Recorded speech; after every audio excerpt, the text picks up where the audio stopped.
I'm very worried about this as well. I worry that Black Lives Matter, if it got all the attention that it wants, it could set race relations back in this country a generation. I mean, because obviously I'm not aware of everything that is said under the banner of Black Lives Matter, and there could be some highly rational, really impeccable people advocating under the in the stream of this movement. But from what I've seen, it strikes me much of it, and I've seen it filtered to me through the left wing media that is largely, if not entirely, sympathetic to the movement.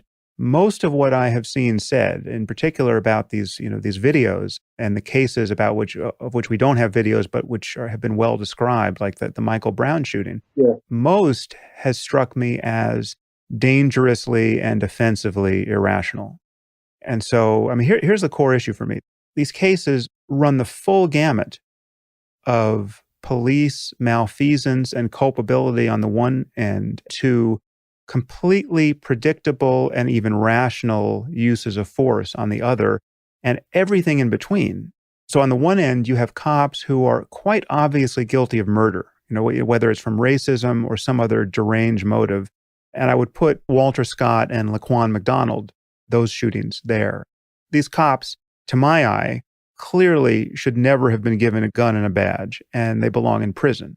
And if I'm not mistaken, the cops involved in those shootings are actually being prosecuted for murder. So the system appears to be working in the right direction on those cases.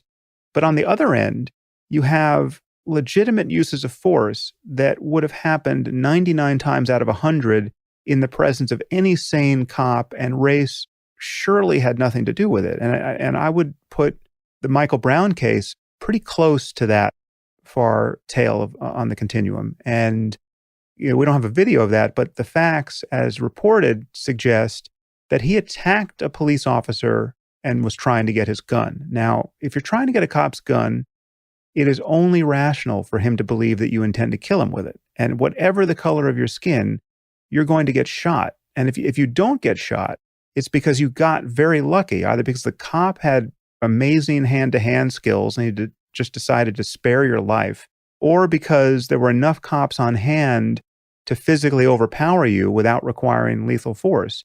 In the rest of these cases, you have almost every variety of incompetence and bad luck and poor training and just basic human chaos. And I would put, all these recent ones, like, the Philandro Castile and Alton Sterling.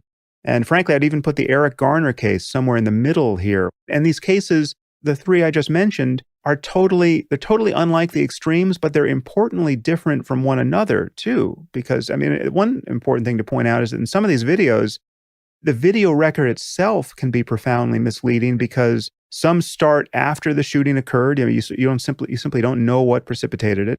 And some that show the shooting don't show you what the cops themselves saw. And so you can't really judge whether it was rational for them to feel that their lives were in danger. So the range of these cases, ethically and as a matter of police procedure, is almost as wide as can be imagined. And then you throw Trayvon Martin in there, Yeah. where the guy who shot him wasn't even a cop, and arguably wasn't even white, right? And yet all these cases are spoken about in the same breath as intolerable examples of murderous racism on the part of the police. So my problem, and again, this doesn't subsume everything Black Lives Matter is doing, but my problem this is the moral core of the movement, as far as I can tell. And these claims are not only inaccurate and unfair, they seem frankly dangerous to me. One thing I see in these police videos in general, and I've seen a lot of these videos, and it's, for black arrests, white arrests, and I've trained with police officers, so I kind of see this from the other side. And the overwhelming fact that comes through in these encounters is that people don't understand how to behave around cops so as to keep themselves safe. You mentioned resisting arrest. I mean, people have to stop resisting arrest, and they have to understand how the force continuum looks from a cop's eye view. And so this is it's a bit of a public service announcement, but I feel like if you take nothing else from this end of the podcast, this is something you can take which will actually keep you safer. And I think this is something that Black Lives Matter should be teaching explicitly. When you put your hands on a cop, when you're wrestling a cop or grabbing him or pushing him or striking him, you are very likely to get shot, whatever the color of your skin, because when you're with a cop, there's a gun out in the open, right? And any physical struggle has to be perceived by him as a fight for the gun. And again, a cop doesn't know what you're going to do if you physically overpower him, and he has to assume the worst. And most cops are not so confident in their ability to physically control a person without shooting him, and for good reason, because they're actually not so well trained at that. And they're continually confronting people who are bigger than them or younger and more athletic or more aggressive, and they do not have they're not superheroes. These are people, just ordinary people with surprisingly little training.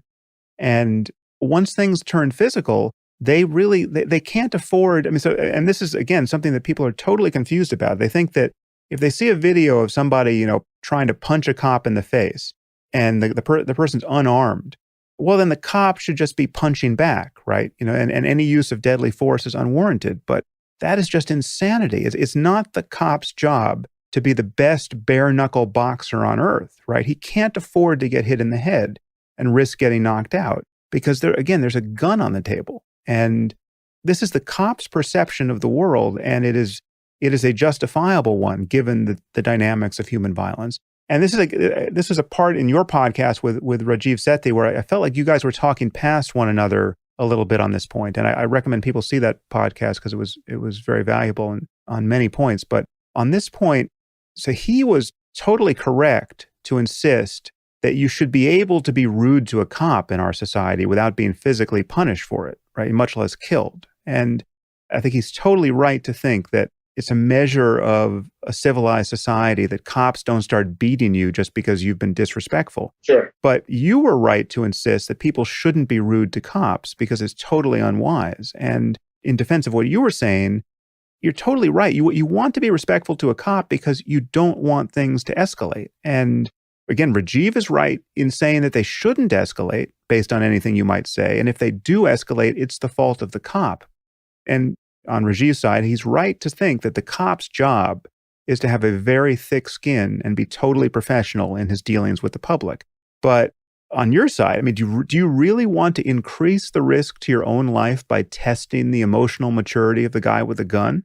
No, you don't want to do that. And in my view, you have to deal with a cop like he's a lethal robot who could malfunction at any time. And what I see in these videos is people who just have no idea what the implications of grabbing a cop, pushing a cop, doing whatever they're doing to resist arrest.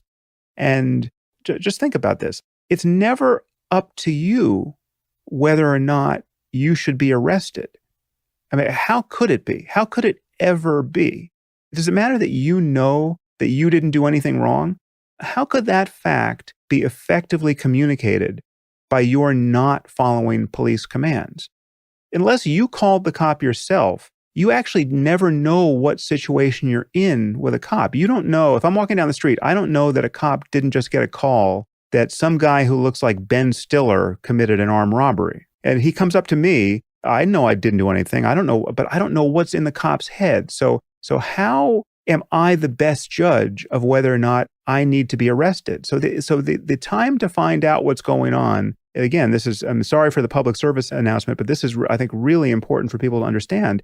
The time to find out what's going on, the time to complain about racist cops, the time to punish them, the time to go ballistic is after cooperating at the police station with your lawyer, right? That's the time to rectify all the problems in the system and all the bad and to punish all the bad cops, which are surely out there. But to not comply in the heat of the moment, where the guy with the gun is issuing commands, that is raising your risk astronomically. And it's something that people intuitively, it seems, just do not understand.